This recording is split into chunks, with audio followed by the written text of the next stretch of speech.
Kita berzikir supaya Allah turunkan ketenangan. Letak tenang itu di mana? Di hati. Yang punya hati ini siapa? Allah. Yang menurunkan ketenangan dalam hati siapa? Wallazi anzalas sakinata.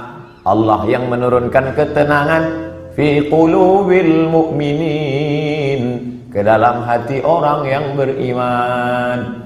Kadang hati itu macam kopi yang dikacau, kacau balau. Tapi kemudian manakala kita berzikir, terasa dia tenang. Pagi nak pergi ke office, Allahumma salli ala sayyidina Muhammad wa ala Allahumma salli ala sayyidina Muhammad wa ala Allahumma salli. Baca dapat dari rumah, makin jam makin banyak. Kalau kita marah, mengamuk, apakah jam itu berjalan? Tidak. Mengamuk macam apa ni? Tidak. Bukan dia bergerak. Kalaulah kita mengamuk dia bergerak, tentu kita mengamuk, kekejap mengamuk, kekejap mengamuk. Dia tidak akan merubah apapun. Maka banyak-banyak berzikir, banyak-banyak berselawat. Apalagi kita duduk di kota besar, internasional. Nak berangkat pagi, jam, balik jam, di tempat kerja pula banyak masalah. Bila lagi kita nak dapat ketenangan? Maka tak ada jalan lain kecuali hablum minallah. Berzikir. Saya malu nak bawa tasbih, Ustaz. Okey, ada yang sekarang dipasang macam ring cincin. Okey. Subhanallah, subhanallah, subhanallah. Tenang, terasa tenang. Subhanallah, subhanallah. Dapat 100. Subhanallah.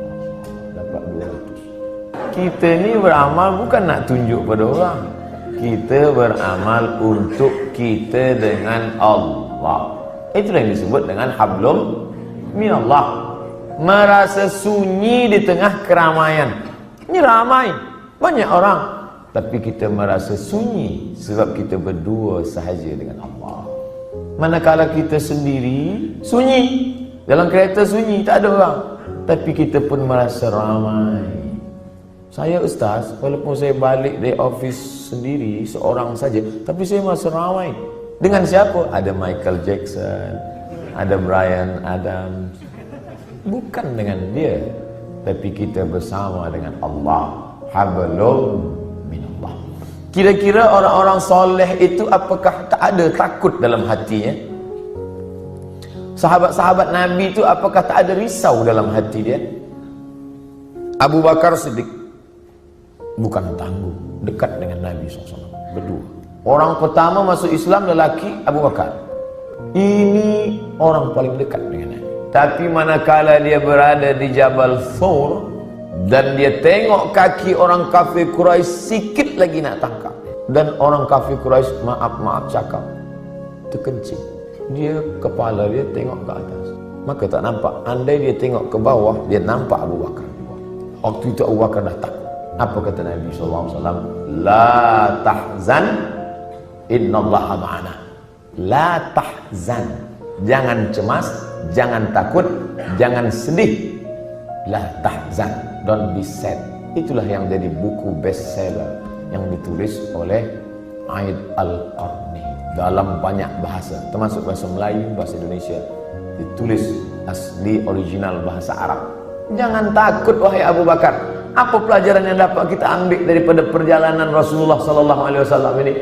Bahwa orang selevel Abu Bakar pun yang dijamin masuk surga, tetap dalam hatinya ada rasa takut, ada rasa cemas, ada rasa sedih, ada susah hati.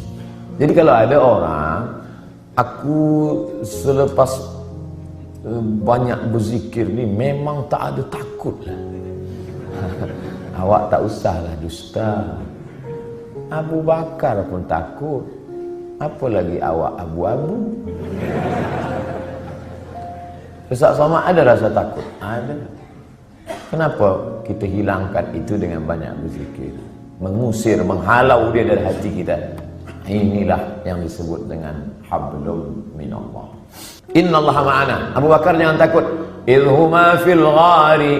Huma, mereka berdua. Idhuma fil ghari, ketika mereka berdua berada di dalam gua. Idh yaqulu li sahibihi, ketika ia berkata kepada sahabatnya, la tahzan, jangan takut, jangan khawatir, jangan cemas, jangan ngeri. Innallaha ma'ana.